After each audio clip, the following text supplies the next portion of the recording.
Hey MBC family, this is Bishop Roberts. I hope that your week is going well.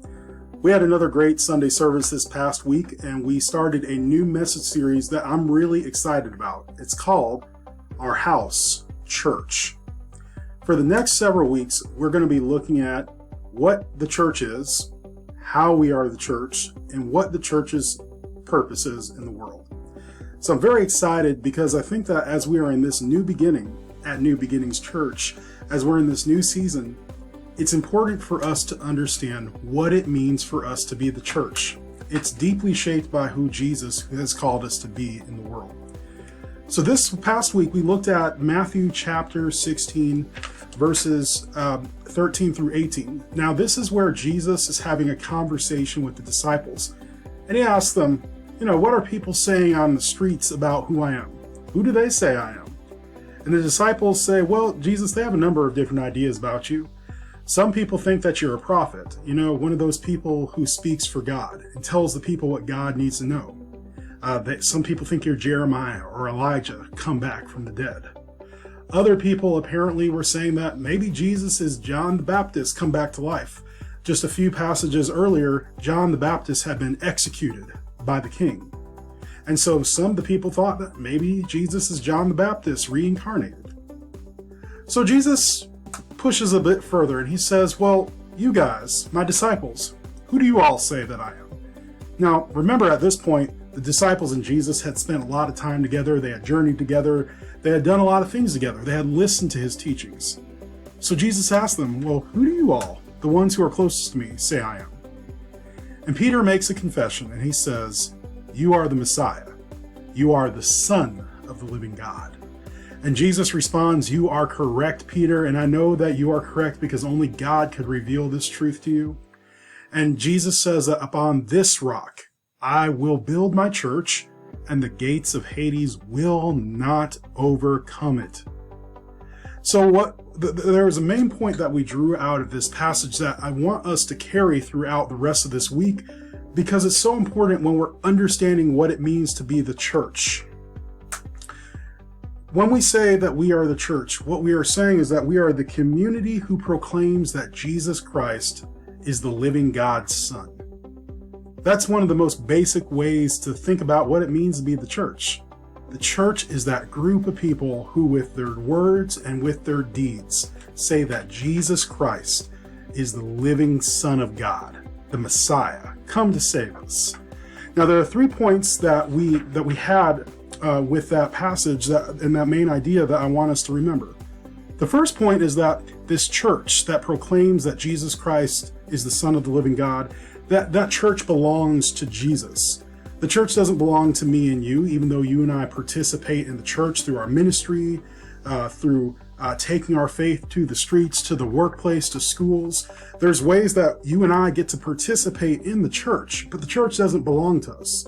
The church belongs to Jesus. Why do we know that? Because in Matthew, Jesus says that he will build his church. Not my church, not your church, but his church. So the first thing is, the church belongs to Jesus. The second important thing for us to keep in mind when we're thinking about what the church is that the church is a community that lives in fellowship with one another. You and I are not meant to keep our faith to ourselves. In fact, Jesus calls us to experience faith together. And that place where we experience faith together, where different people who believe and follow Jesus come together, that's what we call the church. In the original language, the word for church was ekklesia, which simply means the assembly, or the ones who have been called out. So the church, at its most basic root, is the community and the gathering of those who believe that Jesus Christ is God's living Son. The church is that community where you and I get to experience our faith journey with Jesus together. Now, number 3, and this is the final point, we have to remember that the church is a community that is called to face the world's problems together. You and I live in a world and in a society where we see the power of sin and death at work all the time.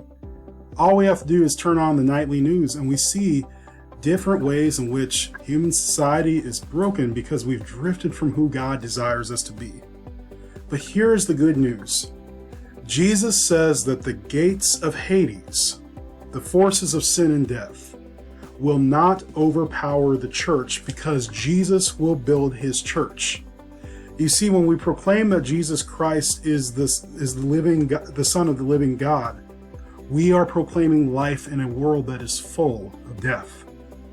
Now, I like to think of that last point in this way. When I was younger, I used to work at a convention center, and sometimes we had to do crowd control.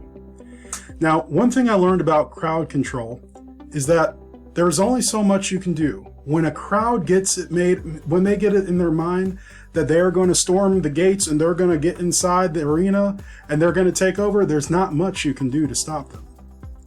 I like to think of the church as that crowd who sees death and sees evil and says, Satan, no more. Evil, no more. We will come against you.